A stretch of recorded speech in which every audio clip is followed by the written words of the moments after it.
कहानी हरिधाम नाम के एक छोटे से गांव की है, जहां रामलाल नाम का एक गरीब किसान रहता था। रामलाल का इस दुनिया में उसकी बेटी मीरा के अलावा कोई नहीं था। अभी कुछ ही समय पहले उसके पत्नी का देहांत हुआ था। पत्नी के देहांत के बाद रामलाल को अपनी बेटी की परवरिश और घर चलाने की जिम्मेदारी अकेले ही निभानी थी। रामलाल के पास एक छोटा सा खेत था, जिसमें वह मेहनत करके किसी तरह से अपने और अपने बेटी के लिए जरूरी साजो सामान का इंतजाम करता था। ये उस समय की बात है जब गांव में भयंकर सूखा पड़ा था। गांव में सभी की फसल पूरी तरह से बर्बाद हो चुकी थी। फसल बर्बाद होने के कारण रामलाल के पास अब कमाई का कोई जरिया नहीं था। उसके पास जो बचे कुचे पैसे थे वो भी खत्म हो चुके थे। रामलाल के पैसों के परेशानी के कारण उसने कुछ समय से मीरा के स्कूल की फीस भी नहीं भरी होती है। इसी चिंता से रामलाल घर के बिस्तर पर परेशान होकर बैठा होता है। तभी उसे परेशान देख उसकी बेटी मीरा उसके पास आती है। क्या हुआ पिताजी?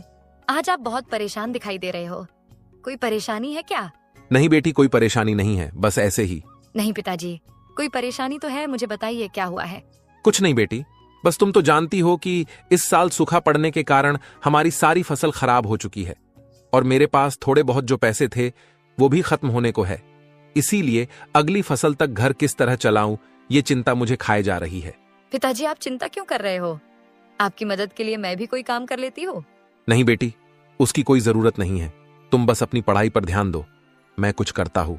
पिताजी इस मौके पर बोलना सही नहीं है, परंतु स्कूल के हेडमास्टर फीस के लिए बोल रहे थे। हाँ बेटा, तुम उसकी चिंता मत करो।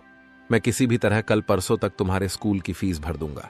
ठीक है पिताजी, मैं कल हेडमास्टर को कह दूंगी कि आप आज कल में फीस भर देंगे। फिर वहाँ से मीरा अपने कमरे में चली जाती है। मीरा को बोल तो दिया है कि कल परसों तक उसकी स्कूल फीस भर दूंगा, पर मेरे पास तो कल के राशन भर के पैसे नहीं हैं। इसी चिंता से परेशान होकर रामलाल अपने घर में टहलने लगता है। टहलते टहलते वो अचानक रुक जाता है। लगता है इस बार मुझे धनीराम सेठ के पास से पैसे सूद पर लेने पड़ेंगे, वरना मैं ना तो घर का खर्च चला पाऊंगा और ना ही मीरा की स्कूल की फीस भर पाऊंगा। हाँ, मेरे पास अब बस यही एक जरिया बचा है। कल सुबह ही जाकर सेठ से मिलता हूँ। धनीराम सेठ एक नंबर का लालची और ठग प्रवृत्ति का व्यक्ति है, जो गांव के लोगों की मजबूरी का फायदा उठाकर उन्हें सूद पर पैसे देता है। और जब गांव वाले उसके किसी कारण पैसे नहीं चुका पाते, तो वो उनकी खेती की जमीन और घर उनसे छीन लेता था। अगली सुबह रामलाल धनीराम के घर पहुंच जाता है। नमस्ते सेठ जी। हाँ बोलो रामलाल, क्या हुआ? आज अचानक मेरे घर कैसे आना हुआ? सेठ जी, आप तो जानते हो कि गांव में इस बार सूखा पड़ा है, जिस कारण मेरी पूरी फसल खराब हो चुकी है और खेती के अलावा मेरे पास कमाई का कोई दूसरा जरिया नहीं है। और अब ऐसी हालत हो गई है कि मेरे पास घर खर्च चलाने भर के पैसे नहीं हैं। इसीलिए आपके पास आया हूं ताकि आप मुझे कुछ पैसे दे देते तो अच्छा होता। मैं धीरे धीरे आपके सारे पैसे चुका दूंगा। देखो भाई रामलाल, मैं तुमको पैसे तो दे दूंगा, पर तुम तो जानते ही रहोगे मेरे बारे में। मैं उसूलों का पक्का हूं। अगर तुमने मेरे पैसे मुझे नहीं लौटाए तो मैं तुम्हारा घर और खेती की जमीन दोनों अपने नाम कर लूंगा। धनीराम सेठ की ये बात सुनकर रामलाल सोचने लगता है। सेठ से पैसे ले तो लूंगा, पर अगर वो नहीं चुका पाया तो ये सेठ मेरी खेती की जमीन और घर दोनों मुझसे छीन लेगा। पर अगर इनसे पैसे नहीं लूंगा तो मीरा की स्कूल की फीस कैसे भरूंगा? क्या हुआ रामलाल, तुमने क्या सोचा? तुम्हें पैसे चाहिए या नहीं? चाहिए सेठ जी, मुझे अभी इन पैसों की बहुत जरूरत है। सेठ उसे पैसे दे देता है। धन्यवाद सेठ जी, मेरे पास पैसे जैसे जैसे आते जाएंगे मैं आपके वैसे वैसे सारे पैसे चुका दूंगा। वो सब तो ठीक है, पर मेरी बातें याद रखना कि अगर तुम पैसे नहीं चुका पाओगे तो मैं तुम्हारा घर और जमीन दोनों तुमसे अपने नाम करवा लूंगा। ठीक है सेठ जी। रामलाल फिर वहाँ से अपने घर के लिए निकल जाता है। घर पहुंचकर सबसे पहले वो अपने बेटी मीरा को बुलाता है। मीरा बेटी, यहाँ आना तो जरा। पिता की आवाज सुनकर मीरा वहाँ आती है। हाँ बोलिए पिताजी, आपने मुझे बुलाया क्या? हाँ बेटी, वो तुम कल स्कूल की फीस का बोल रही थी ना, वो मैं लेकर आया हूँ। पिताजी, पर कल आप बोल रहे थे कि आपके सारे पैसे खत्म हो चुके हैं, फिर आप ये कहाँ से लाए? बेटी, ये पैसे मैंने धनीराम सेठ के पास से सूद पर लिए हैं। पिताजी, पर वो सेठ तो पैसे देने के नाम पर लोगों की जमीन अपने नाम करवा लेते हैं। हाँ बेटी, पर अभी के लिए हमें उनके अलावा दूसरा कोई और पैसे नहीं दे सकता था, और फिर तुम्हारे स्कूल की फीस भरनी भी जरूरी थी, इसीलिए मैं उनके पास से पैसे ले आया। पर पिताजी, हमारे पास एक छोटी सी जमीन है और एक ये घर है। कहीं सेठ ने हमसे ये भी छीन ली तो हम क्या करेंगे? बेटी तुम उसकी चिंता मत करो, मैंने सेठ से तुम्हारे स्कूल के फीस से थोड़े ज्यादा पैसे लिए हैं। उन पैसों से मैं सब्जी मंडी से सब्जियां लाकर बेचना शुरू कर दूंगा और जैसे जैसे पैसे जमा हो जाएंगे वैसे वैसे सेठ के सारे पैसे वापस कर दूंगा। ठीक है पिताजी, जैसा आपको सही लगे। अगले दिन से रामलाल सब्जी मंडी से सब्जी लाकर गांव के बाजार में बेचना शुरू कर देता है। ताजी ताजी सब्जियां ले लो। रामलाल के यहाँ कुछ ही देर में ग्राहक आने लगते हैं। धीरे धीरे उसके ठेले की सब्जियां खाली होने लगती हैं। रामलाल जब सब्जियां बेच रहा होता है उसी वक्त वहाँ श्याम बाजार में घूम रहा होता है। श्याम भी रामलाल की तरह गांव में किसानी के अलावा कुछ नहीं करता था, पर श्याम के पास रामलाल से कई ज्यादा जमीन थी, जिस कारण यदि कोई साल उसकी फसल बर्बाद हो भी जाती तो उसे कोई फर्क नहीं पड़ता था और उसे गांव के और किसानों की जमीन खरीदने की आदत थी। श्याम जब रामलाल को सब्जी बेचता देखता है तो वो सोचता है, लगता है इस बार के सूखे ने रामलाल की हिम्मत तोड़ दी है, इसीलिए तो वो खेती छोड़ सब्जी बेच रहा है। यही सही मौका है, एक बार इसकी जमीन खरीदने की बात करके देखता हूँ, शायद वो मुझे बेच दे। फिर क्या था, श्याम तुरंत रामलाल के सब्जी के ठेले के पास पहुंच जाता है। अरे रामलाल भाई, तुम और सब्जी बेच रहे हो, क्यों खेती बाड़ी छोड़ दी क्या? क्या श्याम भाई, तुम भी मजाक कर रहे हो? तुम तो जानते हो इस साल के सूखे के कारण मेरी पूरी फसल खराब हो गई है और अब अगले फसल के मौसम तक किसी न किसी तरह तो घर का खर्च चलाना पड़ेगा, तो लगा लिया सब्जी का ठेला। पर तुम तो कल तक रो रहे थे कि पैसे नहीं है, पैसे नहीं, और अब सब्जी का ठेला लगा लिया, तो ये सबके लिए कहां से पैसे आ गए तुम्हारे पास? नहीं भाई, सच में मेरे पास तो घर के राशन तक के लिए पैसे नहीं थे और ऊपर से मीरा के स्कूल की फीस भी भरनी थी, तो धनीराम सेठ के पास से पैसे सूद पर ले लिया और मीरा की स्कूल की फीस भी भर दी और कुछ पैसों से सब्जी का ठेला लगा दिया। रामलाल की ये बात सुनकर श्याम खुश हो जाता है, क्योंकि उसे रामलाल की जमीन खरीदनी थी, पर रामलाल उसे वो बेचने तैयार नहीं था। उसने सोचा, चलो ये तो बहुत अच्छा हुआ कि इस रामलाल ने धनीराम से पैसे सूद पर लिए हैं। अब ये उसके पैसे चुका नहीं पाएगा और फिर धनीराम इसकी जमीन इससे छीन लेगा, फिर वो जमीन मैं उससे खरीद लूंगा। रामलाल की ये बात सुनकर श्याम खुश तो था, पर वो रामलाल के सामने दुख जताने की कोशिश करता है। क्या कहा रामलाल भाई, तुमने धनीराम के पास से पैसे सूद पर लिए हैं, पर तुम तो जानते हो ना वो कितने ठग प्रवृत्ति का व्यक्ति हैं, वो तुम्हारी जमीन तुमसे छीन लेगा। हाँ भाई, मैं जानता हूं, पर वो तो तब होगा ना जब मैं उनके पैसे नहीं दूंगा। मुझे पता है कि अब अगली फसल तक तो मैं कुछ भी नहीं कर पाऊंगा, इसीलिए मैंने सोचा कि तब तक सब्जी का ठेला लगा लेता हूं। इससे जो मुनाफा होगा उसमें से कुछ पैसे घर खर्च में काम आएंगे और कुछ मैं बचा बचा कर सेठ को वापस कर दूंगा। रामलाल की ये बातें सुनकर श्याम मन ही मन सोचता है, ये तो सही कह रहा है, इसकी सब्जी की दुकान तो अच्छी चल रही है और अगर आगे भी ऐसा चलता रहा तो ये बहुत जल्द ही धनीराम के पैसे लौटा देगा, और अगर इसने धनीराम के पैसे लौटा दिए तो फिर मैं इसकी वो जमीन कैसे खरीदूंगा। श्याम थोड़ा परेशान तो हो जाता है, पर वो रामलाल के सामने कुछ जाहिर नहीं करता है। हाँ भाई, फिर तो सही है, मैं भी देखता हूँ, अगली फसल तक कुछ ना कुछ कर लेता हूँ। श्याम रामलाल के सामने मीठी मीठी बातें करने के बाद वहाँ से निकल जाता है।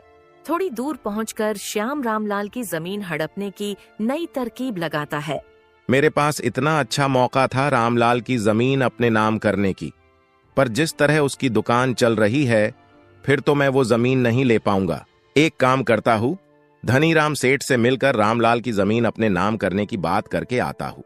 फिर क्या था, श्याम वहाँ से धनीराम से मिलने उसके घर की तरफ निकल जाता है। श्याम धनीराम के घर पहुँचते ही उससे सीधे रामलाल के बारे में बात करता है। नमस्ते सेठ जी, क्या हाल है? अरे श्याम भाई, तुम यहाँ और ये मुझे सेठ जी बोलकर मेरा मजाक उड़ा रहे हो क्या? मुझे तो लगता है मुझे तुम्हें सेठ बोलना चाहिए, मुझसे ज्यादा जमीन तो तुम्हारे पास होगी। कहाँ धनी भाई, बस गिन चुनकर 5-10 होंगी। भाई तुम्हारी बात सुनकर तो मुझे वो मुहावरा याद आ गया। कौन सा मुहावरा भाई? भाई वही बोलते हैं ना, हाथी के खाने के दांत अलग होते हैं और दिखाने के अलग। बस भाई मजाक छोड़ो, मैं तुम्हारे पास एक बहुत जरूरी काम से आया था। बोलो भाई, क्या काम था? मैंने सुना है उस रामलाल ने तुमसे पैसे सूद पर लिए हैं। हाँ भाई, अभी कल ही तो लेकर गया वो मुझसे पैसे। क्यों, नहीं देना था क्या? उसे तुमने बताया था ना कि अगर वो तुम्हारे पैसे नहीं लौट आएगा तो तुम उसकी जमीन अपने नाम करवा लोगे। हाँ, मैंने उसे पैसे देने से पहले और पैसे देने के बाद अच्छे से समझा दिया था कि अगर उसने मुझे पैसे समय से नहीं लौटाए तो मैं उसकी खेती की जमीन के साथ साथ उसका घर भी अपने नाम कर लूंगा। ये बहुत सही किया तुमने। क्या हुआ श्याम भाई, कहीं तुम्हें उसकी जमीन तो नहीं चाहिए? हाँ भाई, तुम एकदम सही समझे, मुझे उसकी जमीन चाहिए थी। मैंने कई बार उसे वो मुझे बेचने का प्रस्ताव दिया था, पर वो हमेशा मना कर देता था। पर इस बार अच्छा मौका है उसकी जमीन अपने नाम करवाने का। तो अब तो तुम्हें उससे उस जमीन की बात करने की जरूरत ही नहीं पड़ेगी, क्योंकि कुछ ही दिनों में उसका मालिक मैं बन जाऊंगा। तो फिर सीधा मुझसे बात करो उस जमीन की। नहीं भाई, तुम्हें इतना खुश होने की जरूरत नहीं है। वो तुम्हें अपनी जमीन इतनी आसानी से नहीं देगा, मैं जानता हूं उसे। क्या बात कर रहे हो भाई, इस बार तो सूखा पड़ चुका है और अगली फसल की तैयारी करने में अभी बहुत समय है, तो वो मुझे पैसे कैसे चुका पाएगा? मैंने भी जब सुना कि उसने तुमसे पैसे लिए हैं तो मुझे लगा मैं अब सीधा तुमसे जमीन खरीद लूंगा। पर उसने तुमसे जो पैसे लिए हैं उनसे गांव के बाजार में सब्जी का ठेला लगा लिया है, और मैं खुद देख कर आ रहा हूं, वो बहुत अच्छा चल भी रहा है। और अगर इसी तरह उसकी सब्जियां बिकी तो वो कुछ ही दिनों में तुम्हें तुम्हारे पूरे पैसे वापस कर देगा। श्याम की बात सुनकर धनीराम भी थोड़ा चौंक जाता है। क्या कहा श्याम भाई तुमने? अगर ऐसा हुआ फिर तो उसकी जमीन और घर दोनों मेरे हाथ से चले जाएंगे। नहीं भाई, मेरे पास एक तरकीब है जिससे तुम्हें तुम्हारे पैसे भी मिल जाएंगे और उसका घर भी, पर उसके बदले तुम्हें मुझे उसकी जमीन देनी पड़ेगी। मुझे मंजूर है भाई, बताओ क्या तरकीब है? भाई, कोई बहुत बड़ी तरकीब नहीं है। तुम बस रामलाल से अपने पैसों का पूछते रहना, और जैसे ही वो कहे कि 2-3 दिनों में दे दूंगा तो फौरन मुझे बता देना। मैं उसके सारे पैसे चुरा लूंगा तो वो तुम्हें पैसे नहीं दे पाएगा, और अगर वो पैसे नहीं दे पाया तो जमीन और घर तुम्हें देना पड़ेगा, और चुराए हुए पैसे भी मैं तुम्हें लाकर दे दूंगा। इससे तुम्हें तुम्हारे सारे पैसे भी मिल जाएंगे और घर भी। उसके बदले तुम मुझे उसकी जमीन दे देना। श्याम की तरकीब सुनकर धनीराम सोचता है, सही है, इसमें तो मेरा ही फायदा है। चोरी भी श्याम करेगा और मुझे मेरे पैसे भी मिल जाएंगे, और साथ ही साथ रामलाल का घर भी। मुझे मंजूर है श्याम भाई, मैं थोड़े थोड़े दिनों में रामलाल से पैसों के बारे में पूछता रहूंगा, और जैसे लगेगा कि उसके सारे पैसे जमा हो गए मैं फौरन तुम्हें बता दूंगा। फिर क्या था, श्याम वहाँ से अपने घर के लिए निकल जाता है। अगले दिन धनीराम रामलाल से मिलने बाजार जाता है। धनीराम जब रामलाल के ठेले के थोड़ी दूरी पर पहुंचा तो उसने देखा कि उसके दुकान में बहुत भीड़ लगी थी। इतनी भीड़ को देख धनीराम कहता है, सही कह रहे थे श्याम भाई, इस रामलाल की सब्जी की दुकान तो बहुत अच्छी चल रही है। ऐसे में तो वो मेरा सारा पैसा बहुत जल्द ही लौटा देगा। जैसे ही ठेले से कुछ लोग कम होते हैं, धनीराम रामलाल से मिलने पहुंच जाता है। और रामलाल भाई, तुम्हारी सब्जी की दुकान तो बहुत मस्त चल रही है। बस सेठ जी, जो भी कुछ है आपके वजह से है। नहीं राम भाई, तुम मुझे क्यों धन्यवाद कर रहे हो? तुम्हें पैसों की जरूरत थी, मैंने दिए बस। और तुम्हारे पास जैसे होंगे तुम तो मुझे वो लौटा ही दोगे ना? हाँ सेठ जी, मेरे पास जैसे जैसे पैसे आते रहेंगे मैं वैसे वैसे आपके सारे पैसे लौटाता जाऊंगा। नहीं रामलाल भाई, तुम्हें ऐसा करने की कोई जरूरत नहीं है। तुम थोड़े थोड़े पैसे मत देना, तुम्हारे पास जैसे ही पूरे पैसे हो जाए तो एक साथ में दे देना। ठीक है सेठ जी, ये भी सही रहेगा। फिर भी कितने दिन लगेंगे तुम्हें पूरे पैसे जमा करने में? सेठ जी, अगर ऊपर वाले की दुआ से सब सही चला तो 1 महीने में आपको आपके पूरे पैसे चुका दूंगा, सूद समेत। फिर तो बहुत सही रहेगा भाई। ठीक है, तो तुम काम करो, मैं चलता हूँ।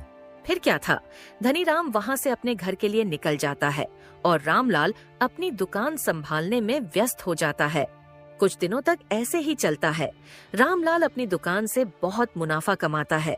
अभी धनीराम को कुछ ही दिन हुए थे रामलाल से मिलकर, पर श्याम की तरकीब के हिसाब से वो फिर से रामलाल से मिलने पहुंच जाता है। और रामलाल भाई, क्या हाल है और दुकान कैसी चल रही है? सब बढ़िया है सेठ जी, और ऊपर वाले की दुआ से दुकान भी बहुत मस्त चल रही है। चलो फिर तो सही है, इसका मतलब तुम बहुत जल्द ही मेरे पैसे लौटा दोगे। हाँ सेठ जी, कुछ जमा हो गए हैं, कुछ बाकी है। जैसे हो जाएंगे आपको लाकर दे दूंगा, पर अब महीना नहीं लगेगा, शायद थोड़ा जल्दी हो जाएगा। ठीक है भाई, पर याद रखना पूरा एक साथ देना है। हाँ सेठ जी, पूरा एक साथ ही दूंगा। धनीराम वहाँ से चला जाता है, पर जाते वक्त रामलाल उसके साथ श्याम को देख लेता है, पर उसे अब तक इनके तरकीब के बारे में कुछ पता नहीं था। इसी तरह कुछ और दिन बीत जाते हैं। देखते देखते रामलाल कुछ ही दिनों में सारे पैसे जमा कर लेता है। अब बस उसे ब्याज के पैसे जमा करने थे। चलो, सेठ से जितने पैसे लिए थे वो तो जमा हो गए, बस अब 2-3 दिनों में बस ब्याज के पैसे जमा कर लेता हूँ, फिर सेठ के पैसे उन्हें वापस कर दूंगा। अगले दिन जब रामलाल अपने ठेले पर सब्जियां बेच रहा होता है, उसी वक्त वहाँ सेठ धनीराम पहुँच जाता है। अरे आइए सेठ जी, बोलिए कैसे आना हुआ? कुछ नहीं रामलाल भाई, बस बाजार के कुछ लोगों से पैसे लेने थे तो वही लेने आया हूँ। और तुम्हारा ठेला भी पास में था तो सोचा तुमसे भी मिलता चलूं। और बताओ भाई, क्या हुआ, मेरे पैसे जमा हो गए या अभी समय लगेगा? धनीराम सेठ से फिर से अपने पैसों के बारे में पूछता देख रामलाल सोचता है। ये सेठ जी हर 3-4 दिन में बार बार एक ही सवाल पूछने क्यों आ जाते हैं? नहीं सेठ जी, आपके पूरे पैसे तो जमा हो गए हैं, बस ब्याज के पैसे बाकी है, वो भी 2-3 दिनों में हो जाएंगे। और पैसे जमा होते ही मैं खुद आकर आपके सारे पैसे वापस कर दूंगा। रामलाल की ये बात सुनकर धनीराम सोचने लगता है। चलो ये सही समय है, श्याम भाई को बोल देता हूँ ताकि वो इसके यहाँ चोरी कर ले। ठीक है रामलाल भाई, तो फिर मैं चलता हूँ। तुम्हारे पास पैसे जमा होते ही घर आकर दे जाना। धनीराम जब रामलाल की दुकान से जाता है तो इस बार वो धनीराम को फिर से श्याम के साथ देख लेता है और दोनों को फिर एक बार साथ देखकर उसे कुछ गड़बड़ लगता है। ये हर बार जब भी सेठ जी मेरे यहाँ से जाते हैं तो हर बार उनको ये श्याम भाई कहाँ से मिल जाते हैं। कहीं तो कुछ गड़बड़ है, एक बार इन दोनों का पीछा करके देखता हूँ। फिर क्या था, रामलाल भी उन दोनों के पीछे पीछे चला जाता है। रामलाल की दुकान से थोड़ी दूरी पर आकर धनीराम और श्याम दोनों रुक जाते हैं और आपस में बात करने लगते हैं। उन दोनों से थोड़ी ही दूरी पर छुपकर रामलाल दोनों की बातें सुनने लगता है। क्या हुआ धनीराम भाई, और कितने दिन लगने वाले हैं इस रामलाल को पैसे जमा करने में? भाई तुम आज रात की तैयारी कर लो। रामलाल के घर से पैसे चुराने की, क्योंकि उसने रकम जमा कर लिया है, बस ब्याज के पैसे जमा करना बाकी है। क्या कह रहे हो धनीराम भाई? यानी रामलाल ने तुमसे जितना लिया था उतना पूरा जमा कर लिया? हाँ भाई, बस ब्याज के पैसे बाकी हैं। फिर तो सही है, मैं आज रात को उसके घर से सारे पैसे चुरा लूंगा और फिर आप उससे पैसे मांगने कल चले जाना। भाई पर उसने बोला है कि ब्याज के पैसे जमा करने 2-3 दिन लगेंगे, फिर कल कैसे मांगने चला जाऊं? तुम कल जाकर उससे पैसे मांगना और बोलना मुझे थोड़ा जरूरी है, मुझे चाहिए तो चाहिए, और मना करने लगे तब 1 दिन का समय दे देना और कहना अगर कल तक पैसे नहीं मिले तो घर और जमीन मेरे नाम कर दे। 1 दिन में तो वो इतने पैसे जमा नहीं कर पाएगा और इस तरह वो खुद ब खुद परेशान होकर जमीन और घर आपके नाम करने राजी हो जाएगा। वाह भाई, क्या बात है, क्या दिमाग लगाया है तुमने। ठीक है, तो तुम आज रात की तैयारी करो, मैं कल की तैयारी करता हूँ। वही दूर खड़े रामलाल ने दोनों की सारी बातें सुन ली थीं। ये क्या, ये दोनों तो मिलकर मुझसे मेरी मेहनत की कमाई और घर जमीन हड़पने की साजिश कर रहे हैं। रामलाल को कुछ नहीं समझ रहा था, इसीलिए वो फौरन वहाँ से अपने घर पहुँच जाता है। रामलाल बहुत गहरी चिंता में अपने घर के बिस्तर पर बैठा होता है, तभी वहाँ उसकी बेटी मीरा आती है। क्या हुआ पिताजी, आप इतनी चिंता में क्यों हो? कोई परेशानी है क्या? हाँ बेटी, एक परेशानी तो है। रामलाल अपनी बेटी मीरा को पूरी बात बता देता है जो उसने धनीराम सेठ और श्याम को एक दूसरे से कहते हुए सुना था। पिताजी, तो आपने कोई तरकीब सोची है क्या? नहीं बेटी, बस वही सोचने की कोशिश कर रहा हूँ, पर कुछ सूझ ही नहीं रहा है। पिताजी, मेरे पास एक तरकीब तो है जिससे सेठ भी हैरान रह जाएंगे और श्याम काका भी। बताओ बेटी, क्या तरकीब है? मीरा अपने पिता को सारी तरकीब समझा देती है और मीरा की तरकीब सुनकर रामलाल उसकी बहुत तारीफ करने लगता है। वाह बेटी, क्या खूब तरकीब लगाई है तुमने। अब देखो कल मैं कैसे दोनों को चौंका देता हूँ। फिर क्या था, रामलाल और मीरा दोनों अपने तरकीब पर काम करने के बाद खाना वगैरह खाकर सोने चले जाते हैं। फिर कुछ समय बाद जब रामलाल अपने कमरे में सो रहा होता है, उसी वक्त श्याम धीरे से उसके कमरे में आकर उसके अलमारी से सारे पैसे लेकर वहाँ से चला जाता है। अगली सुबह श्याम सारे पैसे लेकर धनीराम के पास पहुँचता है और सारे पैसे धनीराम को दे देता है। धनीराम भाई, अपने तरकीब के हिसाब से मैं सारे पैसे लेकर आ गया हूँ।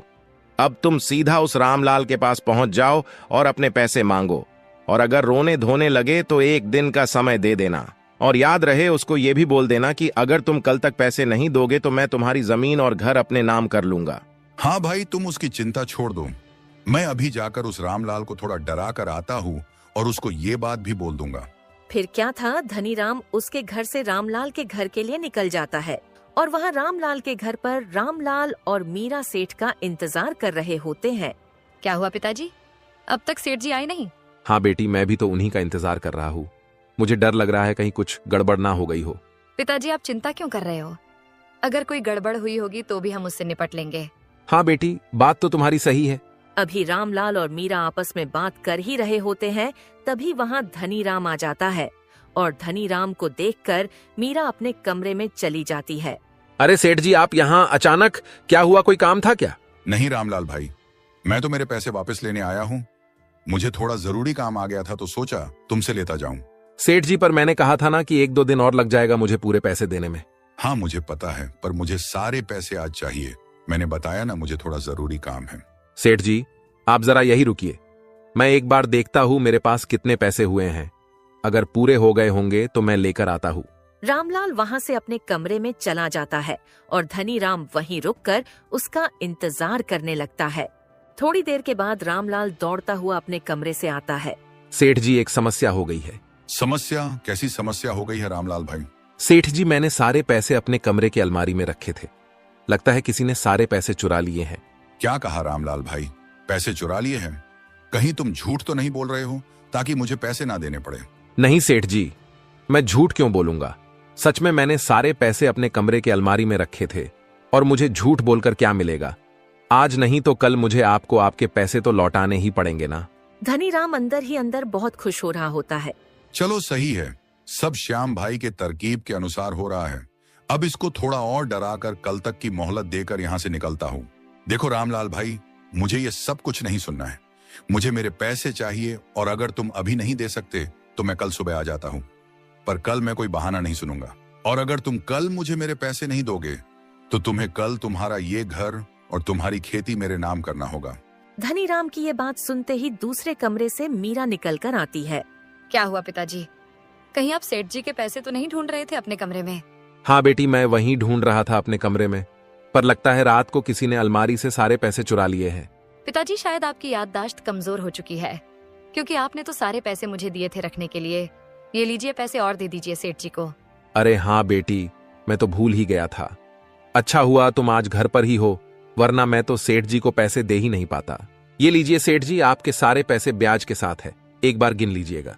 रामलाल धनीराम को उसके पैसे दे देता है। रामलाल के पैसे देते ही धनीराम सोचने लगता है, ये कैसे हो गया?